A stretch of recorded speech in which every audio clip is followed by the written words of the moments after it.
Sonny's Monday Motivation on Loudmouth Radio is a series of compilations of speech, audio clips, and inspirational motivational messages for all who choose to actively engage and listen to the content provided.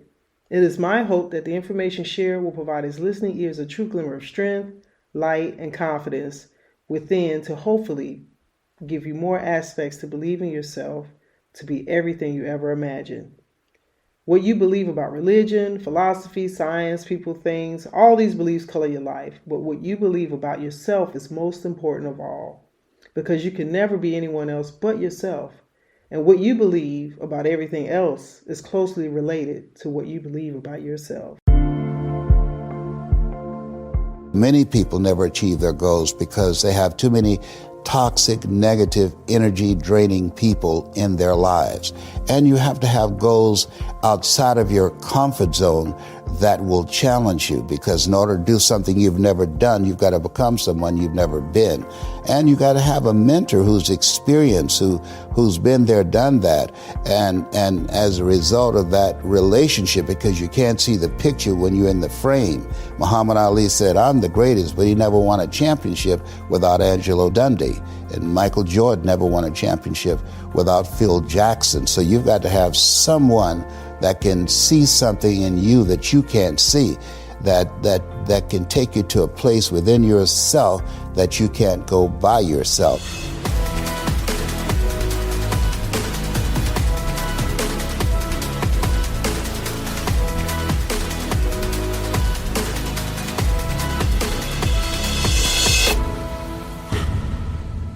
Hey everybody, today's episode is brought to you by our very own Impact Theory University.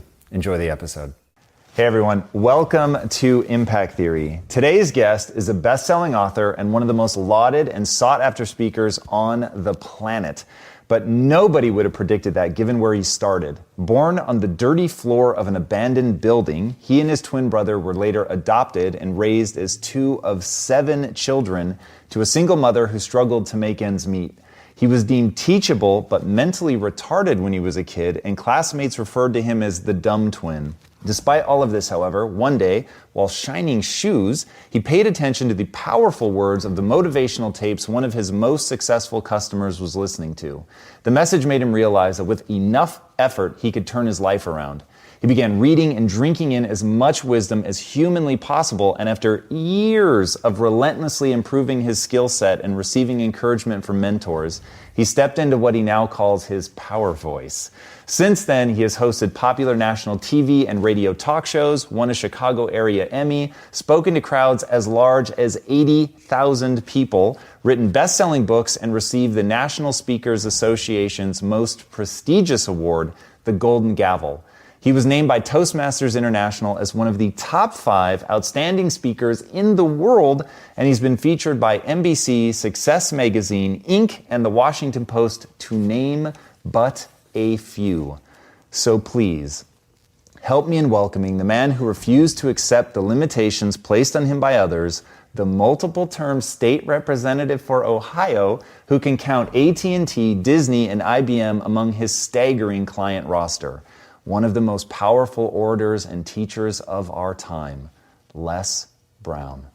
What's up, brother? Thank you. How you doing, man? Great, thank you. Thank you. It's a pleasure to be here. Dude, it is so good to have you. You are an unparalleled motivational preacher. And I use that word very intentionally. You have a way of conveying a message with such chills-inspiring, goosebump-giving power. It's really, really extraordinary to witness, and becomes all that much more powerful knowing that you didn't start there, that wasn't sort of naturally, your beginning, and you've called life a battle for territory. Yes. What do you mean by that? That the things that you get in life, Frederick Douglass said, we might not get everything that we fight for, but everything we get, it will be a fight. So, and I love the quote that life is a fight for territory. And once you stop fighting for what you want, what you don't want will automatically take over. Like getting ready to come here to see you. I want to just, first of all, thank you for the great work that you're doing. I watch you and I study you, and you have had some incredible guests that impacted my life. And and preparing to come here. I'm being treated by Cancer Centers of America for fourth stage cancer, which I've been kicking cancer's butt for 27 years. And I've been working on getting a six-pack before getting here. I still got one pack. And I've been working to get some muscles so I can wear my T-shirt, but they weren't large enough, so I wore a long sleeve. That's amazing, man. Talk to me about cancer. You've had such an upbeat attitude about it. It's really pretty extraordinary. Was that your initial reaction? Did you go through a trough of despair when you first got diagnosed? Like, how have you framed that? Dr. Alfred Golson, who has since passed, was a very unusual guy. And he told me, he said, Mr. Brown, you have cancer. I said, can you give me a second opinion? He said, yes, and you're ugly too. I said, oh my God. So I didn't have a chance to have fear because, those three words, you have cancer, three of the most feared words in 7 different languages. I saw it as a fight. And from that time to this time, my PSA was 2,400. And that stands for prostate-specific antigen, and now it's below 0 and metastasized to 7 areas of my body, which was a good thing because 7 is my lucky number. Okay, so I never was fearful that I was going to die from it, and I think that I read something by Dr. Norman Cousins. He wrote a book called The Biology of Hope, and he talked about the fact that when something happens to you, you don't deny it, you defy it. And I was defiant that I'm going to beat this, I'm going to handle this. That there are people who many times when something happens to them, that they embrace it from a place of fear and it takes them out. And L.C. Robinson said, things may happen to you and things may happen around you, but the most important things are the things that happen in you. And you have to stand up inside yourself and deal with it and handle it. So fortunately, that never bothered me, but I had sciatica pain. That had me speaking in unknown tongues. And I was in a wheelchair for several months, speaking from a wheelchair. And it was something that I dealt with that frightened me. Will this ever end? It was 24 hours. I lost a lot of sleep. It was exhausting, going from all type of specialists in and out of the country. And just one day, it stopped. And I'm glad that I'm past that. I feel like when you go through some stuff, there's some certain things that you don't want ever to see again, and that's what I don't want to ever see again. But fear has not been the biggest challenge that I've faced with the things that I've been dealing with in terms of my health. Well, talk to me about the process that you go through mentally. So there have been a few times in your life in getting to know your story where they seem like really key inflection points. Being told that you were teachable but mentally retarded, that for sure is something that would define most people, and they would have a hard time escaping that. Being told that you have cancer, that it's stage 4, that they don't know how to treat it, like that's something that consumes most people. How do you build that resilience? So maybe by the time you get to cancer, you've already done so much work. So I get maybe how that one you're protected by the mechanisms you've built. But in the beginning, how did you crawl out from under the labels that people were putting on you? The easiest thing I've done was to get out from under the labels and to live the life that I live. The most difficult thing I've ever done was to believe that I can do it. What's the difference? The difference is that when you don't know what's impacting you, and it's something that's holding you down and you're not aware of it. The great anthropologist Margaret Mead was in a restaurant in London, and a guy was serving her and said, "There's several Americans here tonight." And she said, "Is that right?" "Yeah." So let me know when you serve them dessert. I'll tell you exactly how many are here. He said, "Oh, you couldn't possibly." And so he came back and said, "Okay, I've done it." And she got up and she walked around and she came back and she said, "There are around 25 here." And he looked at the roster. "How did you know that?"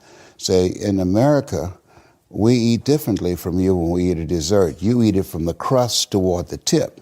We eat it from the tip toward the crust. When you eat a slice of pie, how do you eat yours? Definitely, yeah, from the tip back to the crust, for sure. Yeah, okay. And so there are things that when you, in my situation, when you live in a dominant culture that is designed to destroy your sense of self and your belief in yourself, and you have to learn ways in which you can begin to connect with this power that you have within yourself to handle where you are. The key is to be constantly in a perpetual process of discovering the truth of who you are and fighting constantly to look for ways in which you can escape the inner conversation. I speak to audiences around the world, and I train speakers as well, and I tell them that when you speak, that there's an objective that you want to achieve when you speak to an audience, because how people live their lives is a result of the story they believe about themselves. So you as a speaker, when you speak in this program, when people see you, what you do is distract, dispute, and inspire. You distract people from their current story with your guests and the questions that you ask. Through the process of the ongoing questioning and the way in which they respond and the things they have learned, you dismantle their current belief system and inspire them to create a new chapter with their lives. And so, but that's an ongoing process of constantly interrupting that conversation, what psychologists call your self-explanatory style, because life is going to beat up on you in so many ways, and many things, they come back, negative thoughts and how you feel about yourself, they don't die. They come back once you stop doing the maintenance work on your mind, listening to motivational messages, going to seminars and workshops, spending time quietly listening to the still small voice within. Who am I really? Is this really me? Am I giving my best? Am I just reflecting what's around me? Because all of these various things affect how we show up in life. And so having a strategy to continuously find ourselves reaching higher. Robert Schuller had a book, is not very popular, but I loved it. It's called Peak to Peak, UPEAK to PEEK, because you're constantly reaching higher to find out and discover your better self. Yeah, I want to talk about that difference between, so you have the notion of figuring out who you really are, and I assume you mean beneath the labels. So people are telling me that I'm not smart, but that's not necessarily true. Mm-hmm. So I want to get down to that layer of what I'm really capable of. But you also talk about, we have this profound ability to change, and you talk about people needing to be relentless, like to relentlessly pursue that growth. I find that juxtaposition incredibly interesting, where you've got, there is a real you, which maybe you would call potential, mm-hmm. and then there is the actualized potential. Is that how you see it, or is there something else there? Absolutely. There's a real you. Richard Wright said it best. He said, the impulse to dream has slowly been beaten out of me through the experiences of life. So when you live in a culture that is designed to destroy your sense of self, where you are marginalized, where you have a feeling of being hopeless and powerless, and you're terrorized. I remember going downtown with my mother, and I saw a water fountain. I think I was about 5 years old, and I ran and I drank from the water fountain. All of a sudden, she grabbed me by the neck and said, "Don't you ever do that again," and start punching me in the back of my head and my face, and got me down on the ground, was punching me relentlessly. And I said, "Mama, please, it's me, Mama, it's me," with this crazed look in her eyes. And then a white policeman came, and he had a nightstick in his hand. He was hitting it in his left hand. Oh. He said, "Okay, all right, you beat that little nigger boy enough. Now I won't have to beat him with this nightstick." And he walked away laughing. And my mother broke down and started crying and saying, "Leslie, I'm so sorry. I'm so sorry." I said, "Mama, why'd you beat me like that?" She said, "These water fountains are for white only, son. And if that cop had hit me with his nightstick, he would have to kill me. I'd have fought him till he killed me, and I'd left you and your brothers and sisters by themselves to raise themselves. I'm so sorry. And the book called Learned Optimism, Seligman talk about the fact that between ages 0 and 5, we determine what's available to us and what's not available to us. And so that was a defining moment. I knew there are certain things I could not do, certain places I could not go. They used to have signs on Miami Beach that said Jews, dogs, and coloreds not allowed. And so now you have to operate within the constraints of the dominant society and the things that they've created for you. And it's a challenge to see yourself beyond that and to work to get outside of that, even after those laws have changed, because that has become so much a part of you.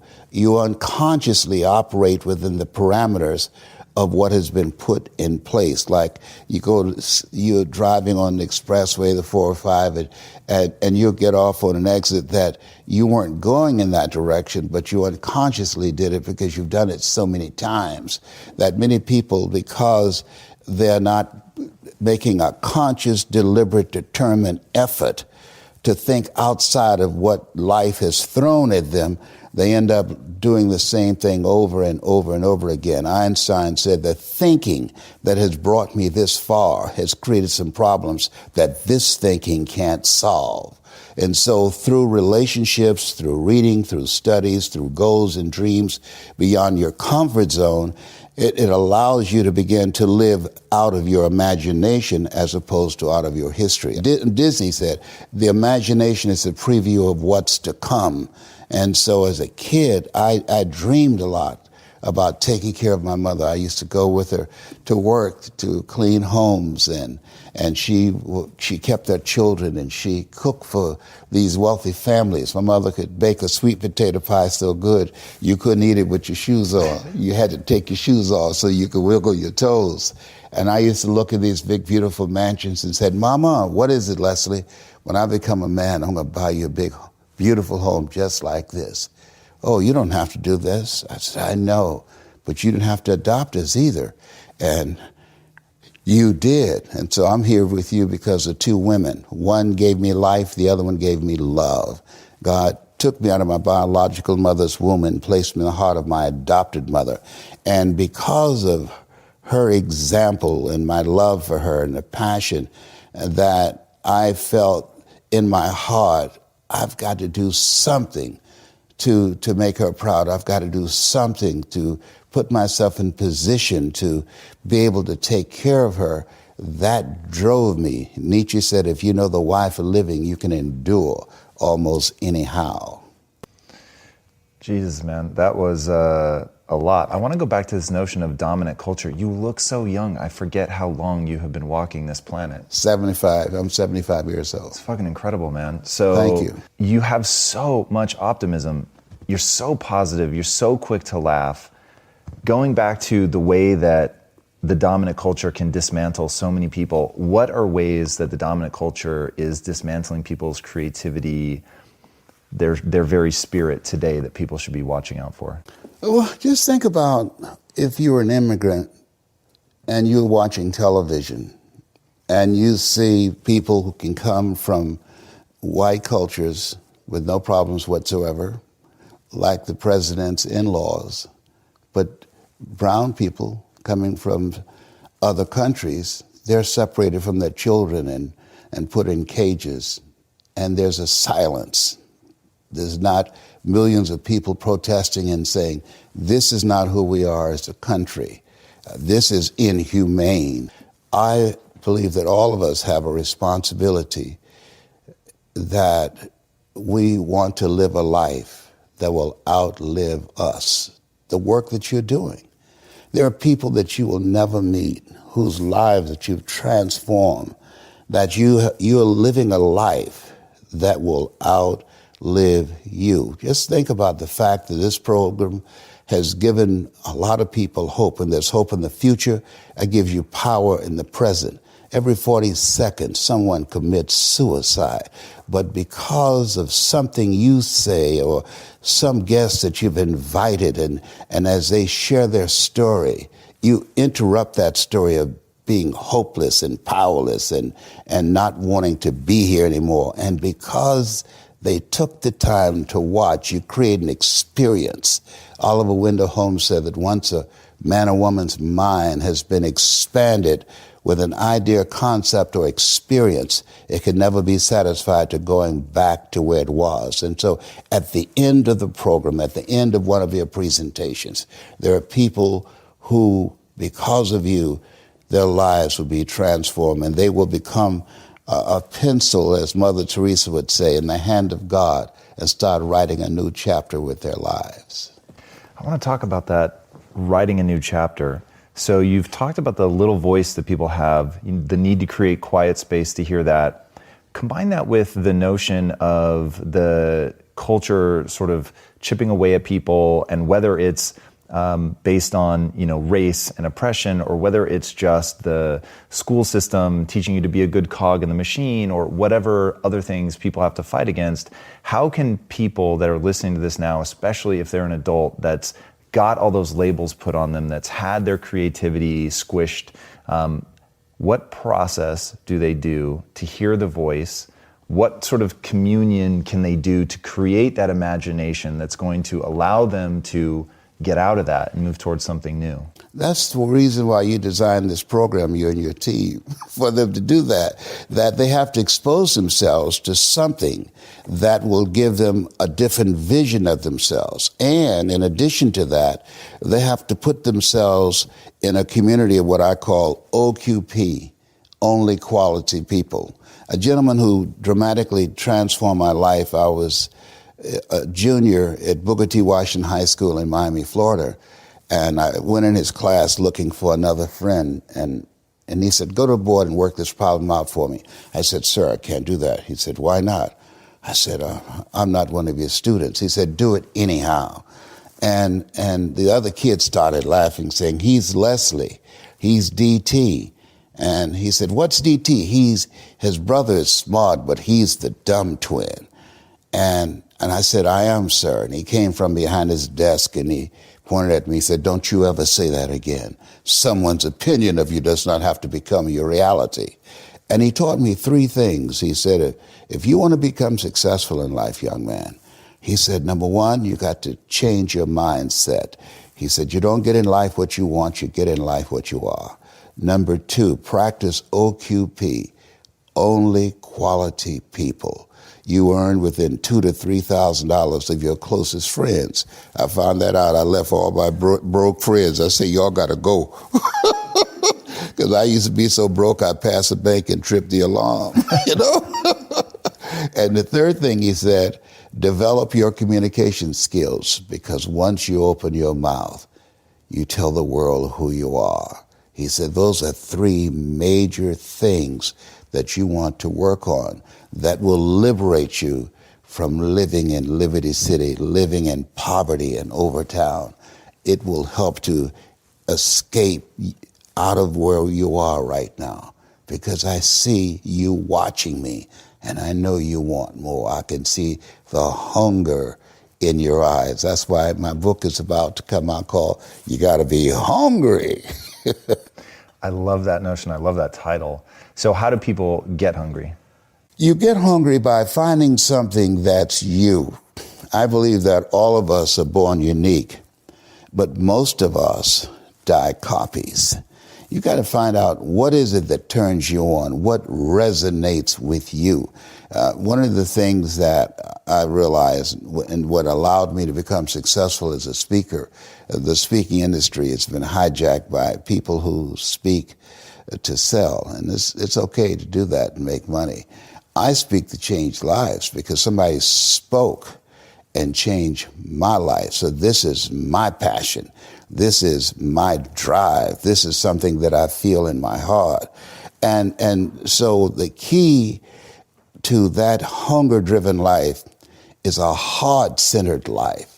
I didn't do what I'm doing for years because of my programming, because of the culture in which I was raised in. I would see other people with degrees and PhDs and MBAs and credentials I don't have, and I convinced myself I couldn't do it. But Mr. Washington, on that day, we became friends, and he taught me not only someone's opinion of you does not have to determine your reality. He said that you have to work on yourself and you have to have an unstoppable attitude, and no excuse is acceptable, and you've got to make it a priority, a non-negotiable in your life, and hold a constant vision of what it is you want to achieve. See it accomplished and go all out. Find a way to win. In spite of the setbacks, in spite of the disappointments, in spite of your failures. I tell people when I'm giving presentations, you will fail your way to success. I have a saying, is life knocks you down, try and land on your back, because if you can look up, you can get up. And so those experiences of going after goals that's beyond your comfort zone, and having relationships that will challenge you, and surrounding yourself with coaches and mentors who can take you to a place within yourself that you can't go by yourself, because you can't read the label when you're locked in the box. And so those experiences, they challenge you to go to that next level and continue to move forward in your life, doing new and exciting things that eye has not seen, ear has not heard, nor has entered the heart of mankind what God has in store for you when you live a heart-centered life, deciding that you're going to live a life that will outlive you. You're going to live a life that counts, a life that will build a legacy and change the planet. You know, Horace Mann said, we should be ashamed to die until we've made some major contribution to humankind. And so my goal is to make a major contribution to humankind. I am a father of 10, 5 boys and 5 girls. So I'm suing the people who came up with the rhythm method. The rhythm method don't work. You know, I've got rhythm, but the rhythm method does not work. Okay? And I have 15 grandchildren and 4 great-grandsons. And so every day when I get up, my mindset is, what is it that I can do to touch and impact somebody's life today? What is it? What does that look like? Like seeing you. I'm so excited. I started doing push-ups. I said, well, I'm going to go on. He's going to see that I got muscles too. Man, what you've done with your mental muscles is so extraordinary. I don't know that you need to worry about anything else. Talk to me about your grandkids, your great-grandkids. Like, if you had just an hour to spend with them, what would you give them in terms of setting them up the way that Mr. Washington set you up? Like, what are those core principles that you think are most impactful? One, get to know yourself. That I believe that we're taught, be ye not conformed to this world, be ye transformed by the renewing of your mind. Is because, what does that mean? Like, that sounds slick as hell, but I don't actually understand. I know it. What it means is that don't live the life that has been given you.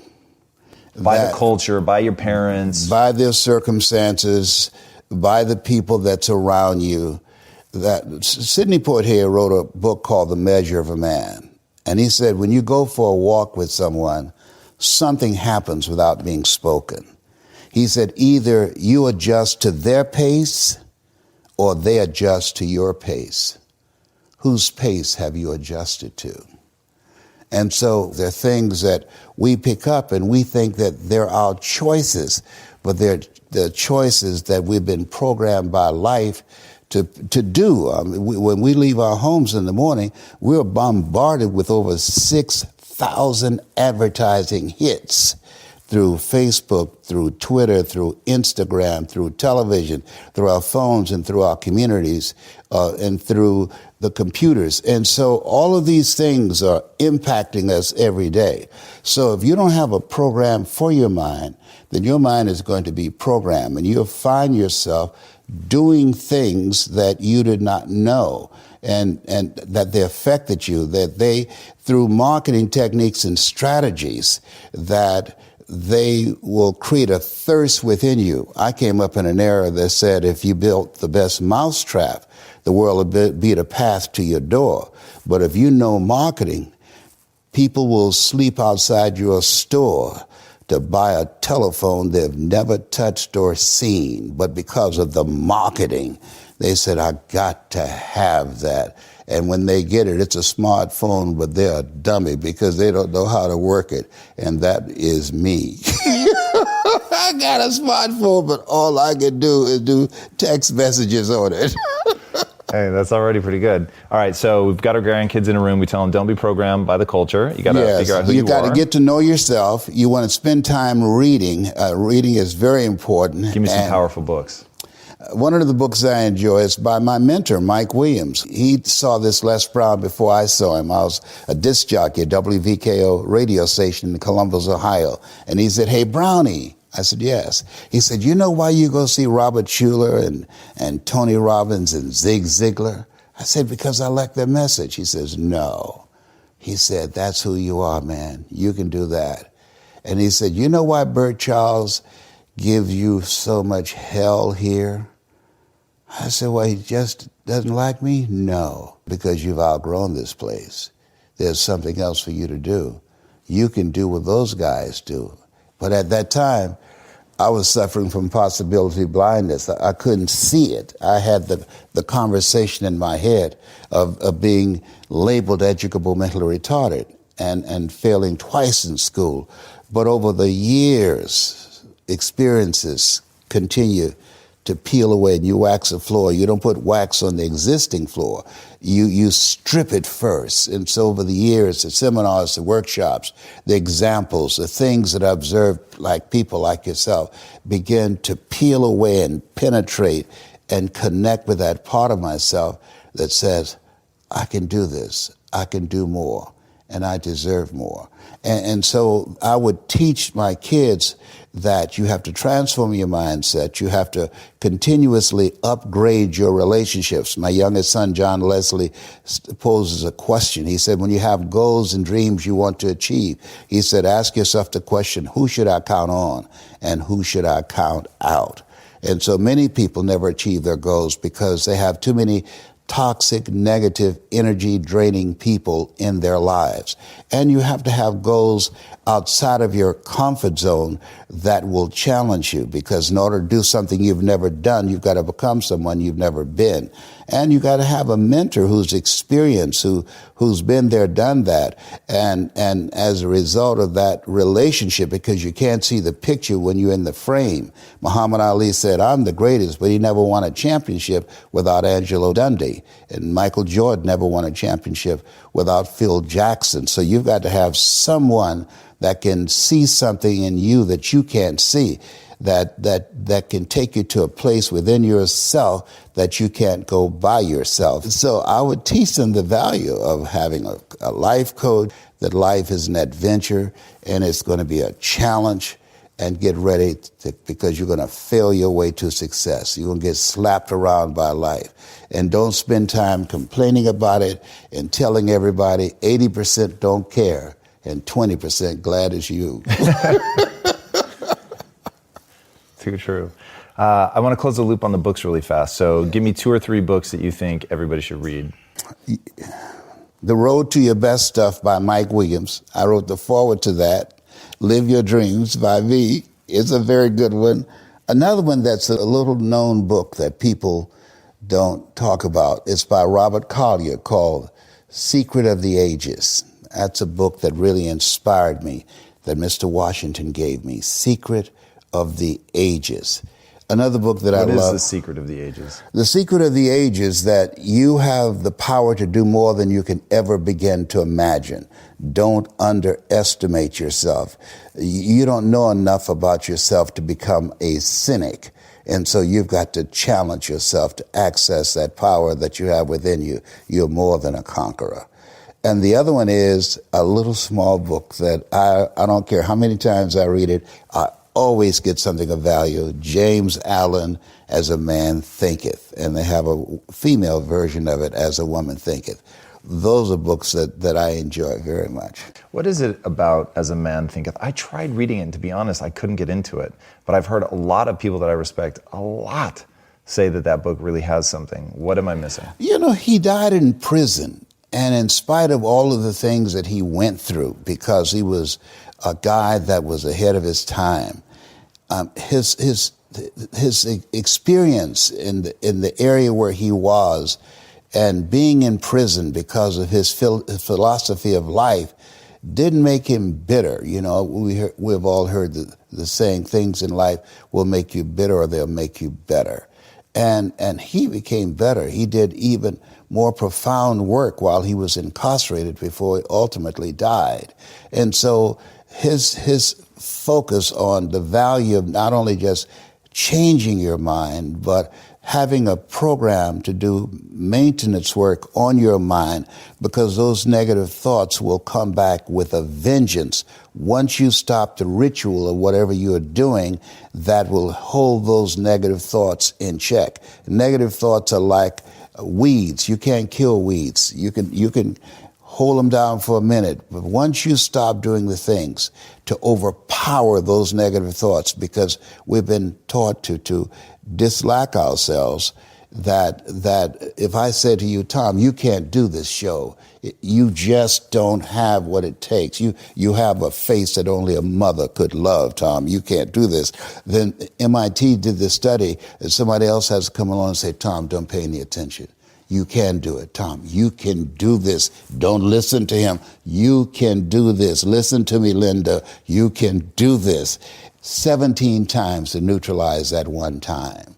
And so when we think about him and his work, and he did a lot of profound work, it's focused on how to begin to get under those conscious thoughts and impact that subconscious mind to create an ongoing process of renewing how we see ourselves. Yeah, I want to talk about that process. I think that's really powerful. It's a great analogy that the negative voice is like weeds. They're going to keep coming back, and the moment that you stop tending the garden, you're going to be in trouble again.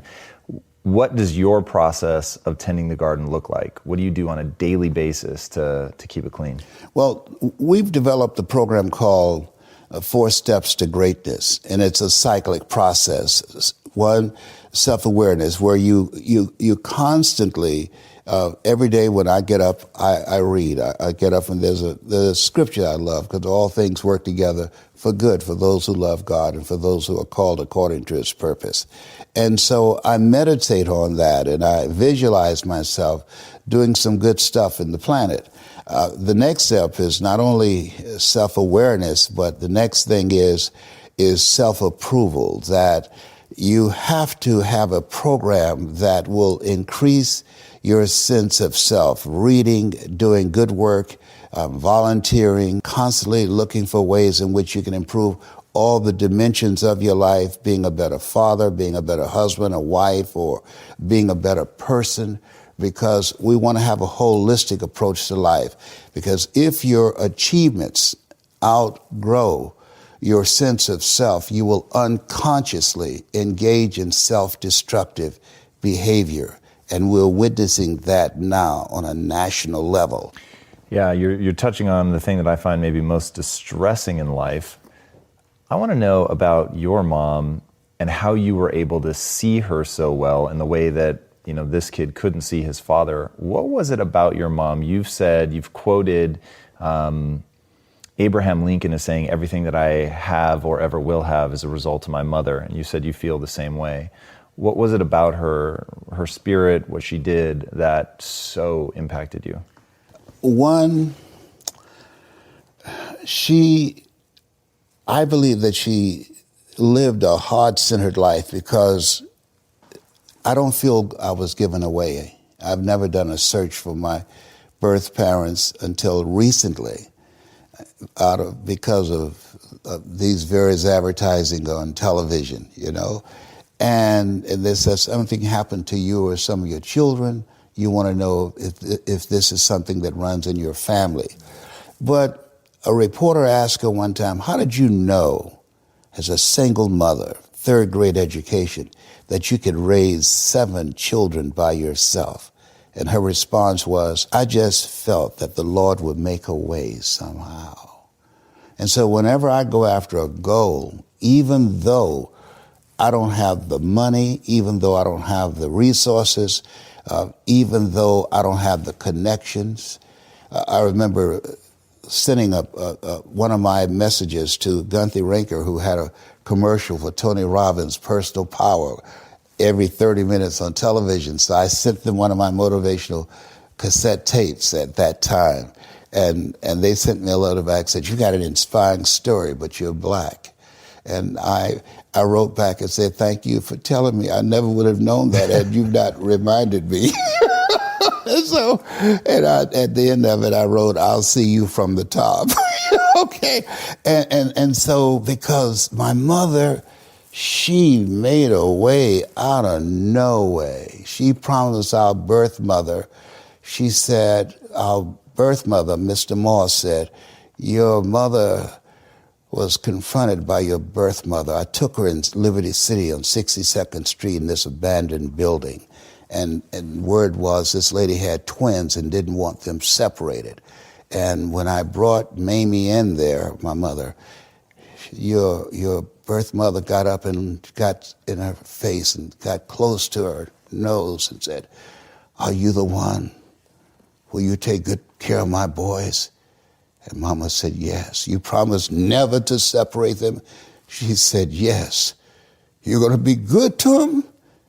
She said, yes. I promise you, I swear to God, yes. And he said that there was a look of determination on Mama's face as she was holding us in a light blue blanket coming out of there, that she was going to do this no matter what. So I learned to become a no matter what from my mother, and I learned the power of faith and of relationships. She never met a stranger. She would talk to anybody, talk to a telegraph post, you know. And I admired how when things happen, that when she lost her job, she couldn't work anymore.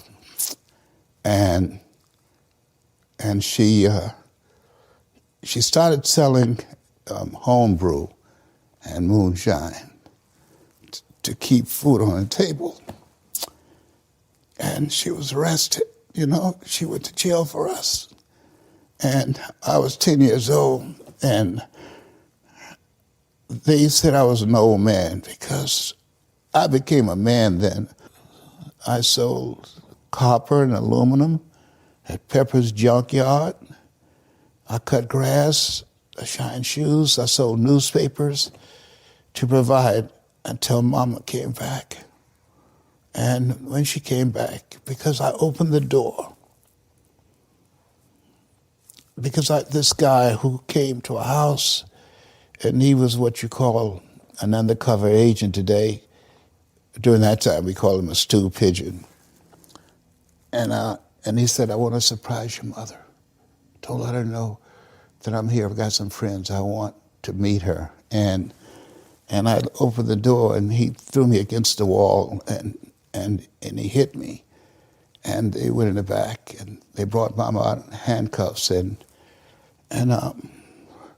she said, I told you never open the door without letting me know. And I said, I'm so sorry, Mama. I'm so sorry. And when she got out, she never mentioned it. She never brought that up.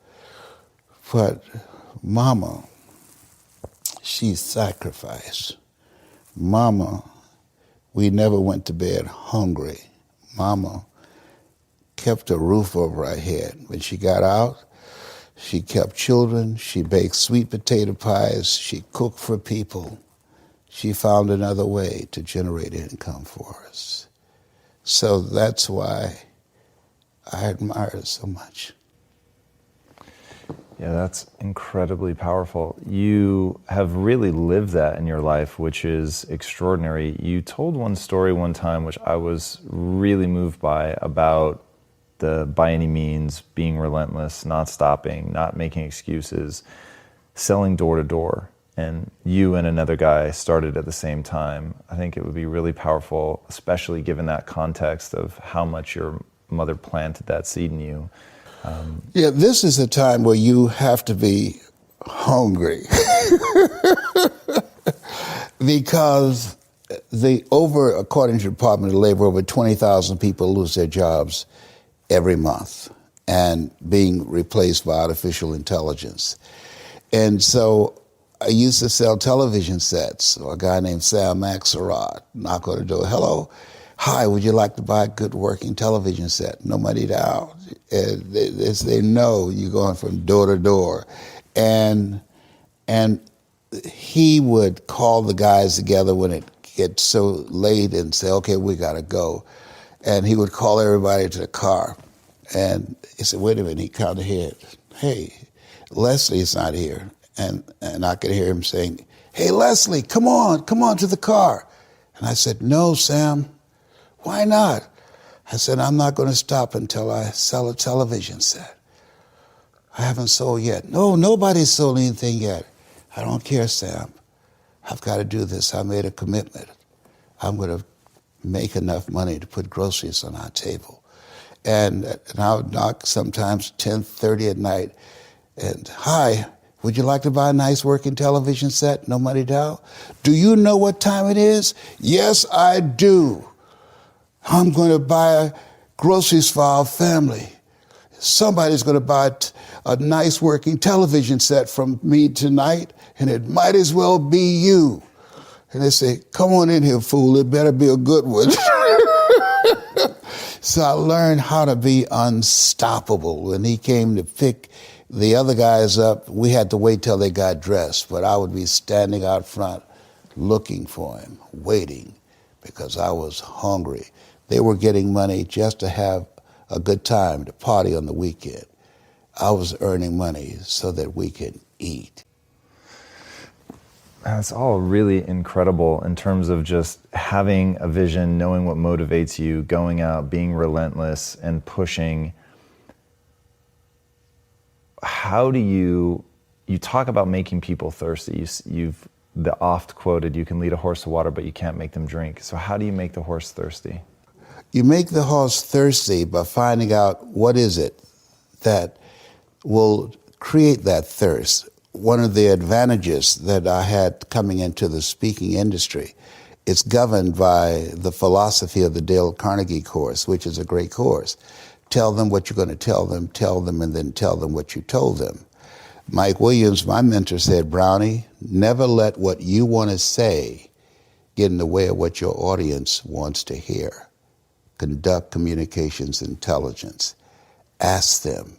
Listen to what they're telling you. And then craft and create a story out of your experiences and things you've observed and learned to begin to allow them to see a vision of themselves differently than what they had when you came in. Orchestrate an experience. That experience is major. If information could change people, everybody would be skinny, rich, and happy. I love that quote. You've talked about how for people to make real change, you have to give them a significant emotional experience. Where can people connect with you to get that significant emotional experience? They can go to lesbrown.com. We do a variety of seminars and workshops, discover your power of voice, getting unstuck, and the power of a larger vision. That's how they get in touch with me. I love it. What is the specific impact that you want to have on the world? I aspire to inspire until I expire. Nice and simple. Yes. Guys, if you haven't already listened to this man's talks on YouTube, you are missing out. You probably have, by the way, since he's basically the meat and potatoes of virtually every motivational compilation that is out there. It is truly extraordinary. If you haven't seen his Georgia Dome talk, which is the one he did in front of 80,000 people, check it out. It is extraordinary. And if you haven't already, be sure to subscribe. And until next time, my friends, be legendary. Take care. Les, that was fucking extraordinary. Thank you. What's up, Impactivists? As you guys know, my mission in life is to provide the no BS instruction manual for success.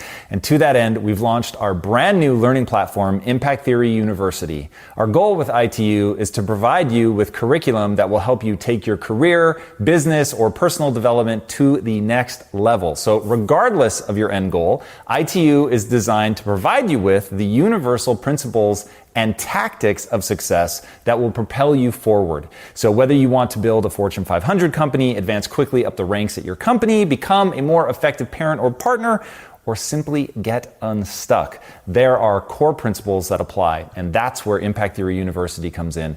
But to be clear, ITU is not another podcast or conversation with an influencer. You can get all of that for free right here on our YouTube page.